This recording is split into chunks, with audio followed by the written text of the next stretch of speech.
cellular thing many a times. Okay, so plant cells, if you consider, they are differing from some with some aspect from the animal cell, whereas they are showing some similarities with with animal cell as well. So here it is a classical diagram of a plant cell. Why we are discussing plant cell? Because we need to discuss the next syllabus heading, that is our next syllabus heading is plant histology. So before dealing with that term histology, or which is related to tissue basically, we will be initially discussing about plant cell. So what are the peculiarities, what are the structural strongness, or what are the structural characteristic features of a plant cell? So the very important thing is that it contains cell wall. Okay, it is a eukaryote. So being a eukaryote, it is having a true nucleus, and true nucleus means it is the nucleus which is covered in a nuclear envelope. It contains the chromatin rather than the simple chromosomes which bacteria contain, and it also possesses the nuclear organelles like nucleolus and all the things. Okay, so it is a true nucleus containing cell. It is a eukaryote. Second feature of plant cell is it is a cell wall containing cell. That means it is having a rigid cell wall. So a prominent hexagonal structure you will be able to see in the case of plant cell. Okay, so it contains nucleus along with all the true nucleus feature.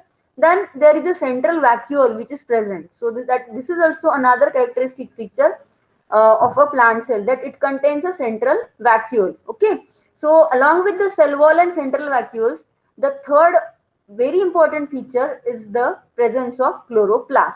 So this is the very important thing which differs all the cells, all other organisms uh, from that of the kingdom Plantae. Okay, so this chloroplast, it is an important organelle which produces or which traps the sunlight and produces the food. That means the starch which the plant utilizes for itself, and we also utilize that starch or the food material which is prepared by that plant cell for our consumption as well. Okay, so these are the very particular features of the plant cell, that it contains cell wall, it contains a nucleus, true nucleus, then it contains a central vacuole, and it contains chloroplast. So these are the four important features a plant cell bears, and all other features like presence of cytoplasm, then a plasma membrane, then different cellular organelles which are present along with mitochondria, then peroxisomes, then all the cytoskeleton forming molecules, all of them they are present along with Golgi body, ERs, then free ribosomes, then whatever the things which are present in a normal eukaryotic cytoplasm, they are also present inside the plant cell. But the four important features which we need to consider in this regards, that means in this relation, that is a tissue or a plant cell composition, they are cell wall existence, chloroplast existence, then vacuole, central vacuole existence, and true nucleus. So these are the four features which are very important in this context. Okay, so what are the significance of all these features? Why they are important in this section? Chloroplast, it differentiates plant cells from all other living organisms because presence of chloroplast only makes it a autotroph. Okay, so that is important. Secondly, the cell wall and central vacuole, both of them they help the plant cell to maintain their shape in a rigid form. That means there are n number of shapes, and the shape of animal cell, that is not a fixed one basically, because it is only a plasma membrane which coats or which covers or which holds all the cellular material which is present inside.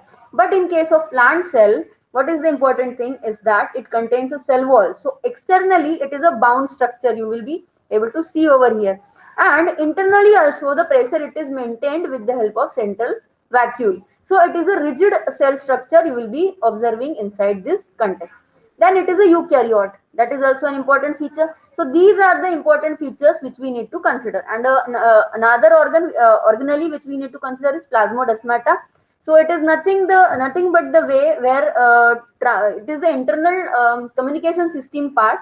So two nearer cell or adjacent cells, they speak with the help of this plasmodesmata. So these are the particular features the plant cell it must be considered with which. Now we have to consider the difference between the plant cell and animal cell. So Uh, all the four distinguishing features which I enlisted just now, they are not seen, they are absent in case of animal cell.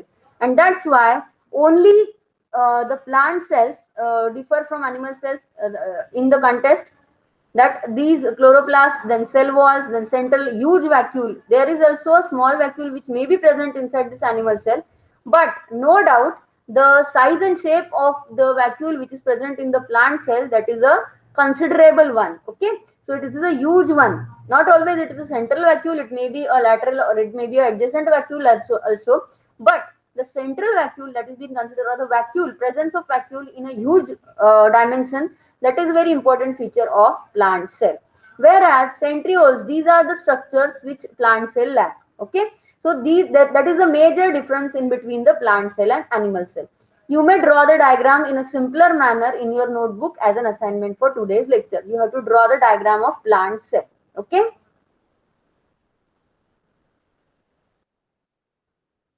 Then, considering plants as a kingdom, they are having their higher diversity all along. Okay, so if they are considered to be very diverse, then they must be able to exist from the initial evolution state to the end. That means the most advanced or type of organisms they are now on the earth itself, which are present now. So they are multicellular eukaryotes. They are characteristically contain a rigid structure that supports the cell membrane, that is cell wall. And depending upon two different ways, we will be classifying plants for our topic itself. So the very first thing is that plants which do not have their differentiated body. Okay, so these undifferentiated plant-like structures or plant-like organisms, creatures, they are called as thallophytes. What they are called as? They are called as thallophytes.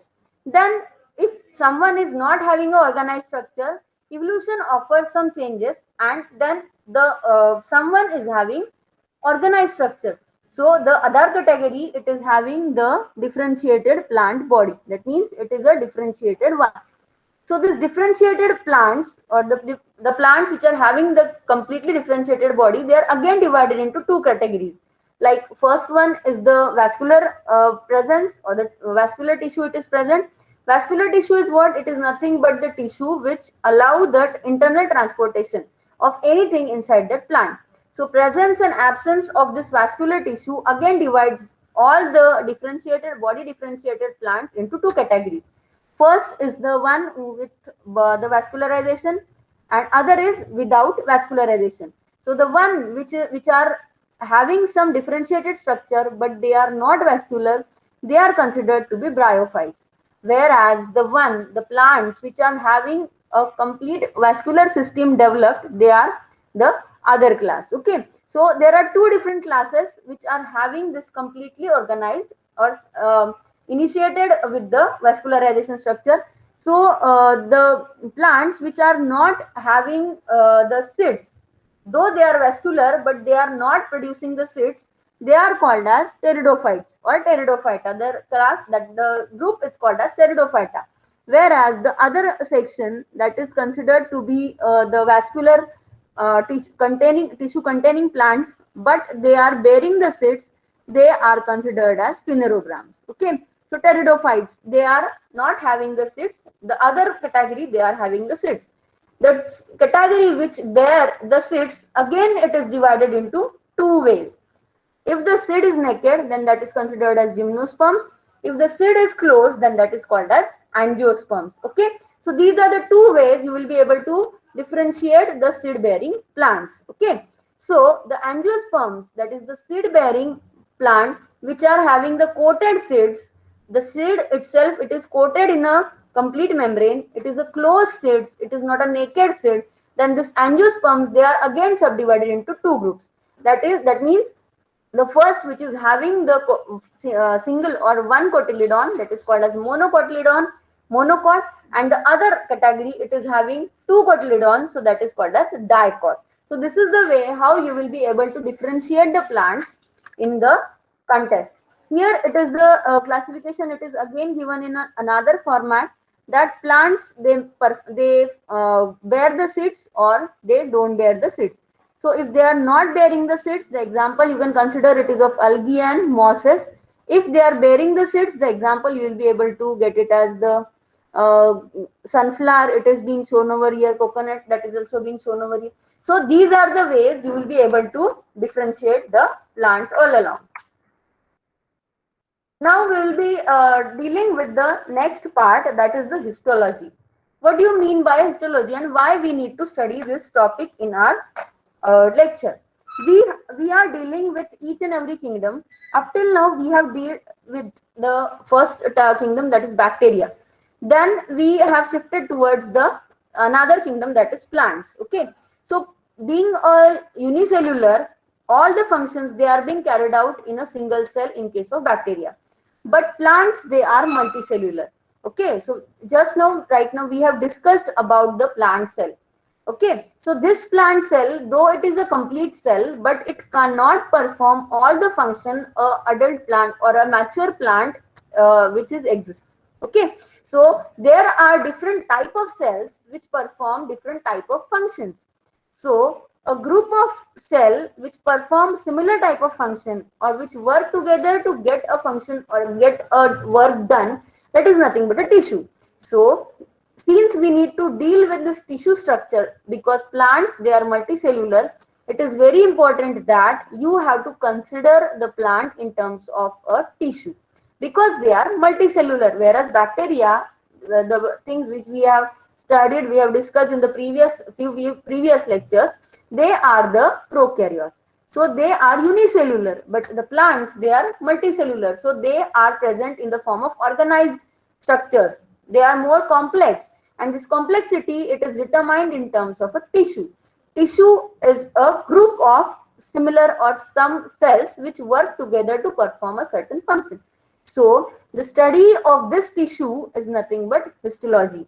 So the word it is being considered as histos, that is tissue, and logos, that is study of. So study of tissue is nothing but histology. So since we need to deal with histology, initially we must know that what exactly the tissue is and how and where from where it is originated. It comes from the gathering, or it comes from the group of different type of cells or different cells, a huge number of cells that comprise a tissue, and that's why it become very necessary that you need to study the cell first and then we'll study the tissue itself. So the very important tagline you can consider is structure correlates to function. So that is also important thing, that the structure of the plant cell we have considered that it is a rigid one, but still it shows the variation. But all similar type of cells they are in a similar way. They look in a similar way, and that's why this group of similar looking and functioning cells, that is nothing but a that is called as tissue itself.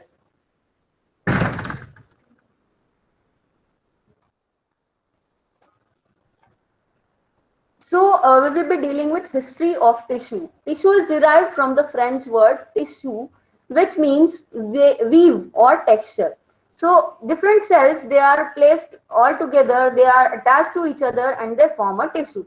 So this is a basic idea you can consider, that unless and until something it is woven together, it will not remain with each other. And that's why tissue is considered to be the term. Then it is coined by French scientist Bichet, and prior to the late 70s, tissue did not refer to organic cellular layers, but rather to anything woven or textured. But the term it gives the complete meaning of whatever is the thing in our body, and that's why it is being considered to be useful for the term tissue. So tissue is now a group of cell you can consider. Okay, so history of cells.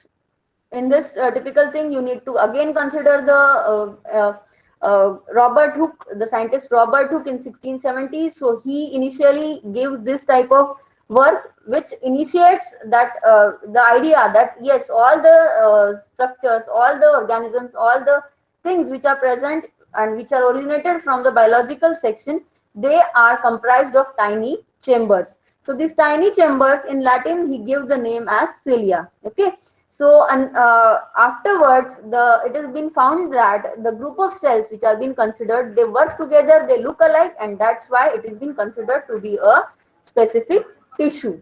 So what two different things we need to consider over here, that is first is anatomy and second is physiology. So what is anatomy over here? It is a study of structure of organisms, and histology can be considered as the allied branch for anatomy. And physiology, we know that a typical structure, it gives a typical function. So depending upon anatomy, you will be having the physiological function of anything or any organ. Organ comprises of different tissues. Tissues comprises of different cells. So this is the hierarchy you need to consider over here. Like it is a subcellular structure, organelles and inclusions. In a single cell, you will be finding different organelles and different cytoplasmic materials. Then cells, they are produced. How a cell is shaped and how the components inside cells are organized to support that cell's specific function. That is the important thing. Initially, if you consider formation of protein, then subcellular structures which are necessary, they are rRNAs, very importantly. They are mRNAs, the nucleus, the nucleic material. So all these things along with amino acid set, that is important. So all of them, they are subcellular structure. But all these subcellular structures, though present in that cell, they must be organized. Their presence must be organized. The sequence of all the reactions, they must be aligned. So that is the cellular structure. And then comes the tissue structure. How cells combine together with extracellular material and each other to form a tissue. So if you consider a thyroid gland, then there are three different type of cells which you will be having over there. So the production of T3, T4 and calcitonin is nothing but the output of combined efforts of all the three type of cells. So this is the tissue structure. So these are the three levels of organization you need to consider while studying any type of tissue. Now coming again to the plants. Plants, they are again categorized with two ways, non-vasculars and vasculars. We have initially discussed this classification that non-vascular plants means these are very undifferentiated type of plants. So they are not needing the huge amount of vascularization with them. And the other section is the vascular plants. So vascular plants, they are more advanced type of plants. What the vascularization means? It is the presence of tissues that are capable of moving water and therefore nutrients as well throughout the plant. So this is nothing but the internal transport system. You can consider in a simple way. It is the internal transport system through which root, they take up the water and send it to leaves, whereas leaves produce the food and they send all the food to the roots and all the necessary or needed parts of the plant. So this is the way plants, they are considered to be either vascular or non-vascular one.